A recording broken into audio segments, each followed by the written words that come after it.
All right.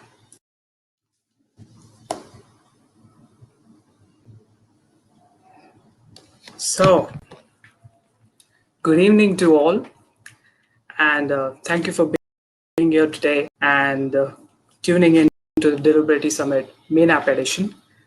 Uh, Thank you to the folks at Email Experts for having me here for the keynote presentation.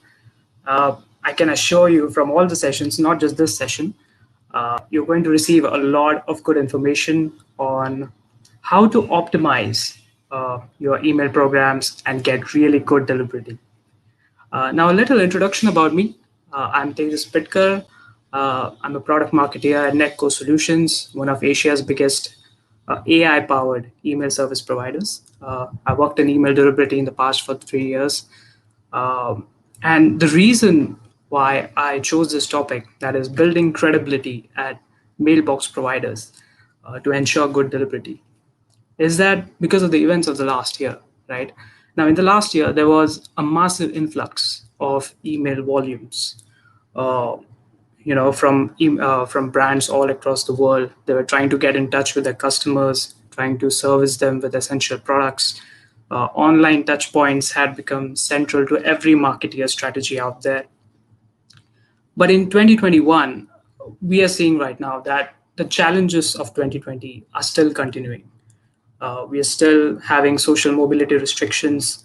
Um, and, as we can see from the last year as well, the inbox has become twice as crowded. Because, for example, today, if I want to buy an essential product from an e-grocery brand, then, I have 5 options to choose from.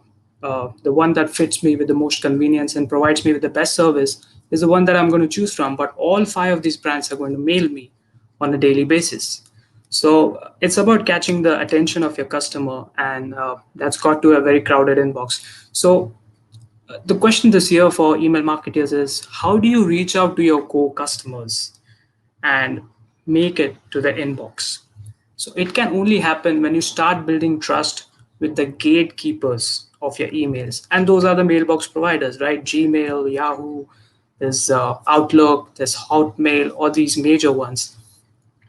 So, how do you build this credibility with them?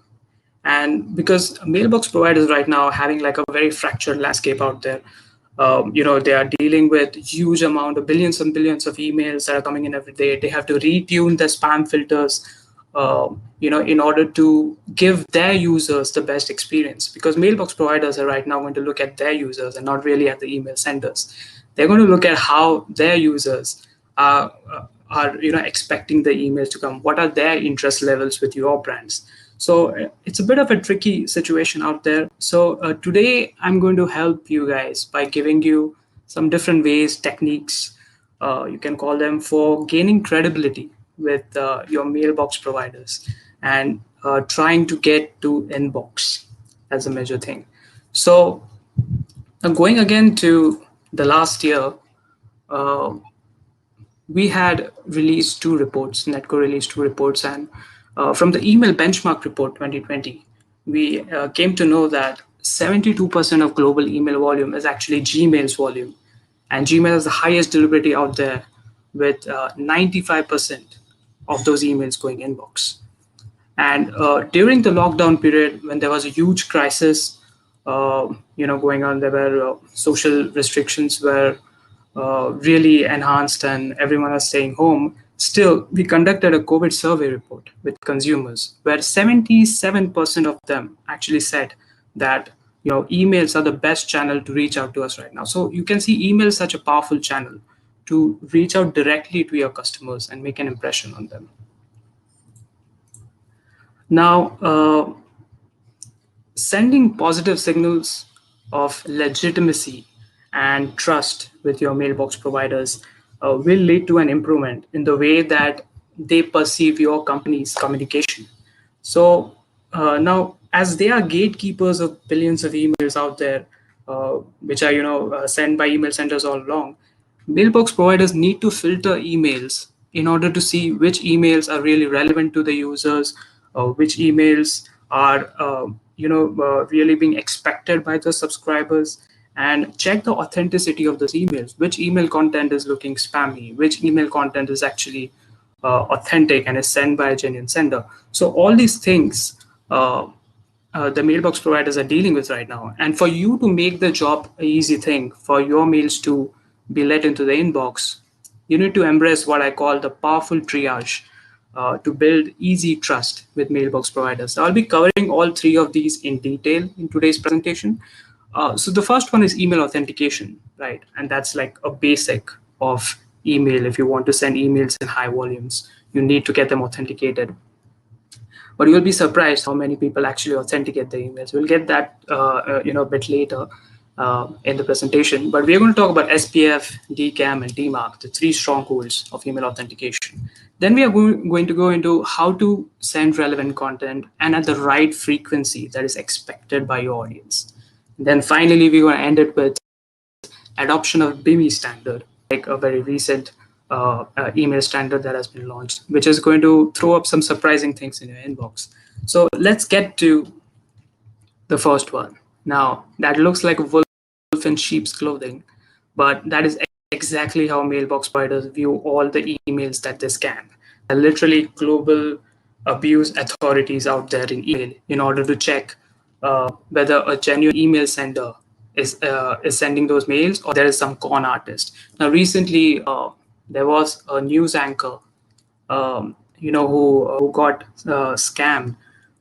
She received a lot of phishing emails from a staff pretending to be from Harvard University, and she really thought that those emails were from Harvard University, and there was a teaching position available. But to be honest, that was just a scam, and that was an instance of very hyper local phishing scam that can occur. So mailbox providers have to be super cautious when it comes to who they are letting in into their inbox. Now, a common from name, can sound like it belongs to some big brand, but actually, it could belong to a cyber attacker who is trying to gain an entry into the inbox and con the users. So, if you authenticate your mails, that means that you are already sending a positive signal to your customers and to the mailbox providers. That you are a legitimate sender of emails and you're not some cyber attacker. So you're already ahead of the curve if you start using it.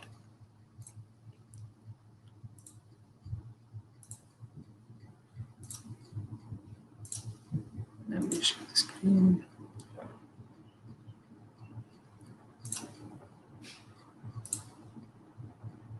Oops, hold on.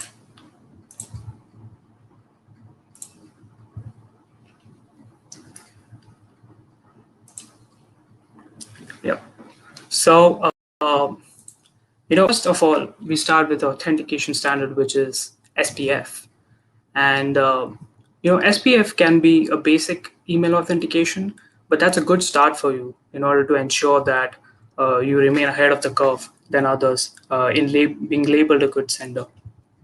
Now, a good analogy to explain SPF will be when you write postal letters, right, to your friends or your family, and you always include a from address at the very back of the envelope of your letter, of the envelope, in order to, give the address of the recipient. So the same way in SPF stands for Sender Policy Framework.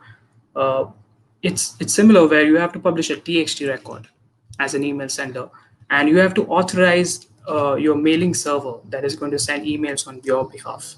So if you have an email service provider, then the ESP should be doing the heavy lifting in this case.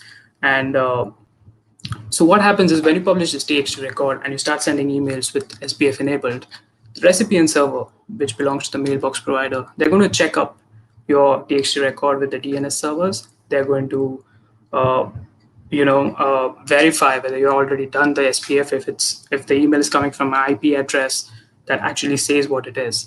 And if it passes, then your emails can go to the next step of verification. And if it fails, then your emails unfortunately will go to spam. So that's why having SPF is very important for your emails. Now, there is a right way to do SPF and there are several wrong ways to do it. Now, when we are consulting with brands here at Netcore, We often find that they do multiple SPF records which never work, or they miss some characters out of that TXT record, and so the SPF never really works. So given here on the slide is the right way that you can publish a TXT record of SPF in your DNS server. Now we're looking at the role of DKAM in building trust with mailbox providers. DKAM stands for Domain Key Identification Mail. It comes on top of the SPF authentication.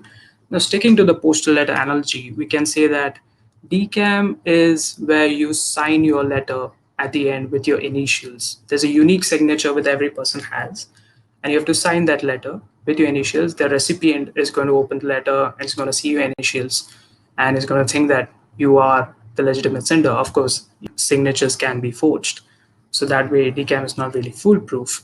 But it's a way to explain very simply how DKAM actually works. Now, mailbox providers use your DKAM signing domain to build reputation on your domain. So what is the purpose of DKAM? DKAM is basically another TXT record. It involves two keys and a unique signature. Now I'll explain about the keys because it's a bit complicated. The public key is a TXT record that is again created by the email sender or your email service provider, and it's published in the DNS server as a public record. And there's a private key that is used to encrypt your messages, which is kept with you. And when you send an email, the private key encrypts all your email contents and the headers into a unique signature. And this unique signature is then transported to your recipient server. The recipient server receives the signature, which belongs to the mailbox provider here. And then they will look up your public key in the DNS server, try to decode the signature. And then if it matches the earlier version, cool, that means your message passed. Now, what does it actually mean? It means that the purpose of using DKAM is your message gets transported from the sending server to the recipient server without having the contents altered in the transition. So there's no man in the middle attack which is happening. Your email contents are totally safe. They are getting transported securely from sending server to the recipient server. That's why DKAM is important. And mailbox providers use your DKAM signing domain, especially Gmail, to build reputation, to show you the sender reputation of your domain and your IP. So this is, you can see on the slide, is an example of a DKAM record that you will see inside your email as well. And this is how the DKAM shows that it has passed. So it's another email authentication that builds on top of SPF. Now we go to the third one, which is the ultimate email authentication, and that is DMARC. Now DMARC builds on top of SPF and DKAM. That is, what does DMARC actually do? DMARC stands for domain-based messaging, authentication, reporting, and conformance. And what it generally means is it gives the email sender, that is you, the complete control of the domain, of your sending domain. That is, you get aggregate reports from the DMARC authorities on who is using your domain other than you, who might be misusing your domain to send phishing emails, to send spoofing emails. Who is sending those emails from what IP addresses. You can come to know the sources as well. So in a way, it provides a lot of trust between the mailbox providers and you, because you know that you are taking ownership of your domain and you don't want anyone else misusing your domain because you're an authentic sender. That's sending a lot of trust signals to the mailbox providers. You can also set some policies in case your DMARC record fails. Now, how can your DMARC record fail? That is, if either one of your SPF record or your DKAM record fails, then your DMARC record will also fail. So in case your DMARC record fails, you can already set policies for the same, like there's a policy called none, which means that you let the mailbox provider decide what they want to do with your emails in case the DMARC record fails. They want to let it go to inbox, okay. They want to still let it go spam, then that's the decision up to the mailbox providers. If the policy is quarantine, that means that the email contents will be scanned by the mailbox providers, and then it will be sent to the spam folder or the junk folder. It will not be sent to the inbox in case DMARC record fails. And the last one is B, is reject, which means that just if DMARC record fails, just reject those emails, just block those emails, don't even deliver them. So DMARC policy will help you to prevent phishing, spoofing, all these cyber attacks for sure. And it's like a very ultimate authentic standard for you. And this is the way that you can do a DMARC record and insert it into a DNS server. Again, it's a DHT record, just like SPF and DCAM. And in the analogy of a postal letter, I would say this is like your postman taking your letter, getting to the receiver. The receiver opens the envelope, sees the from address, sees your unique signature at the end of the letter, knows that this is an authentic letter. So this is the way DMARC works. Now you will say that uh, these are just basic email authentication standards. Why are we talking about that? It's because common sense is not really that common, and that's way in a similar way, email authentication is also not very common. So we have a tool at Netcore called Grade My Email. GradeMyEmail.co is a website name. You can go and check it out. You can insert your domain, any sending domain out there, website domain, and then it gives you a rundown of all the authentication protocols that that domain has. Does it have SPF enabled? Does it have DCAM enabled? Does it have DMARC enabled? How is the DMARC policy? Or has it adopted BMI? What are the types of HTTP protocols that it's using? Are they secure? Are those secure protocols? So it gives you a whole lot of information. Now we use this tool in order to find out in the MENAP region how many of those domains actually have all these authentication standards enabled. And it was a huge surprise for us that around only 50% of those 5,000 domains we surveyed had SPF configured correctly, which means 46% didn't even have SPF. That means a straight way to the spam box. That's why they say that there's so much email spam going on, but that's probably because good senders are also not using email authentication methods. And the other one was DMARC, where we found that around only 7% of those 5,000 domains surveyed had strict DMARC policy in place. Now, DMARC policy could be both ways. It could be a relaxed alignment and it could be a strict alignment. Relaxed alignment as in maybe your envelope and your DCAM domains are different as compared to the sending domain, but your DMARC still passes. Or strict alignment will be your sending domain, envelope domain, DCAM signing domain, and your DMARC domain are all the same, and it's strict. So these were some surprising stats that we found in the MENAP region. So imagine if you even have any of these email authentication standards enabled, you are already ahead of the competition. So please do that. Please authenticate your mails. The next part of the triage that we're going to talk about are using content relevance to engage your audience. Now, there was a recent stat that we read that 78% of online consumers said that personally relevant messages increase their or influence their decision to purchase. That means that it's like a conversion tool that you can use for your emails. Now, the point is, everyone talks about relevant content, but how are you going to segment your mailing list to decide on those segments who you want to send your relevant content? So you can segment your mailing list according to age of your user, gender, geolocation is very important these days because since the last year, many people have moved their locations, their hometowns. So knowing the location of your customer is very important. Transaction activity in the past, website activity, cart abandonment activity. You have so many attributes to explore. Explore all those attributes. Attribution is important. And then segment your users and then decide on the kind of campaigns that you want to send them. Maybe some users are inactive, so there should be a re-engagement strategy for them. Maybe some users are super loyal, so you need to increase your frequency of emails to them, send them more personalized content. Speaking of personalization, that personalization and relevancy go hand in hand. I mean, you will be personalizing your content, not just like personalization. I don't mean like just putting the first name of the customer inside the subject line, but like just trying to personalize the entire content and making it super contextual and tailored to one individual.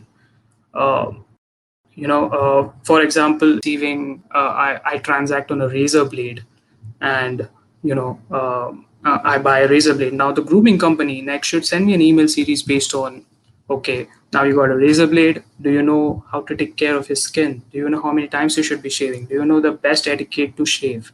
Do you know what are the products you might need to have a smoother shave? So all these things should be educative. You should educate your audience and not just send promotional offers, because I receive many emails from brands who just send me discount offers after discount offers. every day. And then the only thing I remember those brands are for discounts and not really for their brand value. So create brand equity inside the inbox by sending relevant content. Relevancy boosts engagement, and by engagement, you know that subscriber engagement is one of the major factors that Mailbox providers always consider in order to make their anti-spam decisions. That whether should this email go to inbox or spam. That depends a lot on subscriber engagement levels. So use content relevance. Now these are two campaigns which I received, which I found were really relevant to me. One of them was from a leading ed tech brand, and I had done some courses on those websites, and it sent me some relevant courses related to the same course that I did was always similar to each other, and I was interested in them because they tailored their entire email campaign just for me, and that was pretty good. The second one was based on my car's statistics for the entire month. What is the kind of fuel efficiency my car has? How many kilometers did I drive this month? How much fuel did I fill up this month? What was the top speed I gained? Or what was the percentage of mileage that my car gave me? So people like reading numbers when they're especially about themselves. And that's one of my observations in working with so many brands. So always try to keep your customers' needs and expectations central to your strategy. The next one is, well, many brands actually, they ask me when we are consulting them that what should be my ideal frequency to send my emails, and the right answer to that is there isn't one. Because frequency is going to vary from brand to brand according to different business models. Now, there was a stat I recently read that 56% of online consumers think that it is okay for a brand to send them at least one promotional email every week. But that's just promotional email. That does not contain informational emails. So maybe for you, you could send 3 to 5 emails per week and you will still receive high engagement levels. Or maybe you send 3 or 5 emails and then you see that the engagement level is waning. That means that you should probably come back and reduce the number of emails you're sending per week. Now, for example, I receive an email newsletter every Friday, 3 p.m. every Friday, and it's an awesome email newsletter. It has loads of information on what's going on in the industry, and I want to read it. But I'm expecting those emails every Friday because it's just once per week. Now, so that's the point that I'm trying to make, that let your customers expect your emails. Let them be excited when they go to the inbox every day of the week that you send the email and think that, okay, I'm going to receive the emails from this brand. So more loyal users can be created when you tweak your frequency a little bit, set it to the ideal frequency, do a lot of testing for it, do a lot of A/B testing, send emails at different times of the day, different days of the week, different times of the month. Just experiment with the quantity and arrive at your ideal frequency. So more loyal users, better open rates, better engagement, better deliverability. That's the strategy. Then we go next to the final point of the triage, and that is BIMI, that is brand indicators for message identification. Now, this standard, if you look at the postal letter analogy that we have been developing, this BIMI is like having your own branded postal van with a branded driver with his own branded uniform, delivering your personal letters personally to the recipients. And the recipients just know that these letters are definitely from the original sender. So that's what BIMI can do for you when you look at it from an email authentication way. Now, what does BIMI generally do? BIMI is a standard. It's a TXT record that you have to do. But what does it enable you to do? It makes your brand visible inside the customer's inbox. How? By displaying your brand's unique logo inside the inbox. So, for example, Fly Emirates, the airline is a brand. Now they will have a unique logo. Now, whenever Fly Emirates enables the BIMI standard, since it's mail, its logo will be visible inside the inbox. Not just that. I mean, that's like a very high amount of visibility you're already getting. It's a lot of branding that you're doing just by sending an email. But it is also adding an extra layer of security because BIMI requires that your DMARC is passing for each emails. And how does DMARC pass? Because we just saw it before. when either one of your SPF or your DCAM passes. That means you have to do your entire email authentication. It also requires that your sender reputation is at least medium before you start sending it. Now, there are several mailbox providers who have started enabling services for BIMI, like this Verizon's Yahoo and AOL, and Gmail has announced recently it's going to start its beta testing with some brands. It's already started. So, BIMI is a way to gain user trust by building your brand equity. Now, it does have several implementation steps. You can always go to bimigroup.org. That's their official website. There's a BIMI authentication working group that works on this standard and keeps on coming up with new updates. So please check that. And it basically needs you to have a brand logo and authenticate all your emails, and enforce DMARC, and also have a verified mark certificate for your brand, because that brand logo cannot be used by anyone else. It cannot be replicated. It will be only used by you. So this is something that you can use to increase your visibility inside the inbox and get more customer engagement. Now, over here on the slide, you can see that's the right way to do a BIMI record, where you can see there's a SVG format for the logo image that you have to put in inside the record itself, along with a VMC certificate link.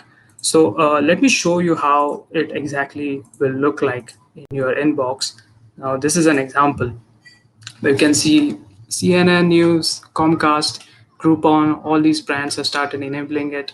And I think that inbox looks pretty good, rather than just your initial letter that it generally shows of your brand inside Gmail's inbox. So get your users excited to receive your brand, to receive your emails inside the inbox, and you will ultimately see a spiking engagement. But as this standard is relatively new, I will we did another Grade My Email survey on 5,000 domains in the MENAP region, and we got the result that only 92 domains have full BIMI compliance right now. They haven't enabled it, they do have compliance, and I think they should go ahead and do it. So just imagine if you start doing this today, you are already miles ahead of everyone else when the standard will actually become fully activated on Gmail. Now I'm seeing a question over here if BIMI can be enabled on Gmail. It is already enabled. It's in beta testing form right now. Some brands have already started enabling it, and we are seeing some good traction stats from it as well. There was a stat that I read that BIMI enabled brands got 10% more engagement than when they were not showing their brand logo inside the inbox. So that's still a huge spike in engagement, if you ask me. 10% is pretty good, and it will just keep on increasing. So if the inbox is getting crowded, stand out in the inbox by using all these techniques. So going next, that's probably